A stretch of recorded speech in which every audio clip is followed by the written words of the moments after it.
বধুয়া ধারাবাহিকের আজকের পর্বে আমরা দেখতে পাবো যে বেগম ভাবছি কিভাবে বসের ফোন চেক করা যায়।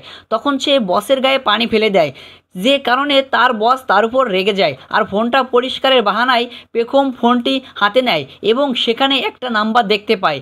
ভয় পেয়ে চমকে ওঠে, কারণ কিছুদিন আগেই অভ্র নামের একজন তাকে জব অফার করেছিল। উনি কি সেই নয়? আর যদি হয়ে থাকে তাহলে সে কেন বসকে কল করবে, আর বেগমের কথাই বা কেন জিজ্ঞেস করবে? আবিরের বসের সাথে তার সম্পর্ক বেগম আর ভাবতে পারছে না, তাকে তাড়াতাড়ি কিছু একটা করতে হবে। বেগম বসের কাছ থেকে ছুটি নিয়ে বেরিয়ে পড়ে। এদিকে অপর দুজন লোকের কাছে পাঠায় এটা জানার জন্য যে এখানে এসেছিল কি না। বলে এখানে আসেনি, যদি আসতো তাহলে আমি অবশ্যই জানতে পারতাম। এদিকে বাইরে বেরিয়ে পেখম সেই নাম্বারটা চেক করে, তখন সেখানে স্থানের নাম আসে। অভ্র আর নাম্বারটা দেখি কোন বিদেশি নাম্বার না। পেখম ভাবতে লাগে, আমার কাছে যখন অফার এসেছিল তখন বলেছিল উনি তাড়াতাড়ি বিদেশ চলে যাবে, তাহলে কি মিথ্যা বলেছিল?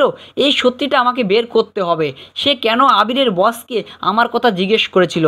তখন পেখম সামনে একটা লোককে দেখতে পায়। বেগম চিনতেও পারে না যে এটাই অপরাধ। সে পাশ কাটিয়ে সামনে গিয়ে দাঁড়ায়, তখন অভ্রের লোক আসে আর বলে উনি বলছেন পেখম এই কোম্পানিতে আসেনি, আসলে উনি জানতে পারতো।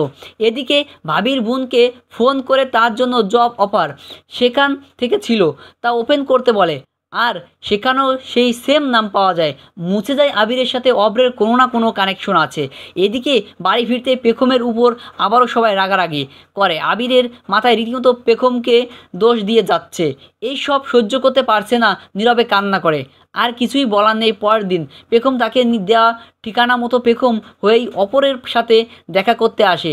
তো দর্শক, বধুয়া ধারাবাহিকের আজকের আপডেট, পরবর্তী আপডেট সবার আগে পেতে আমাদের চ্যানেল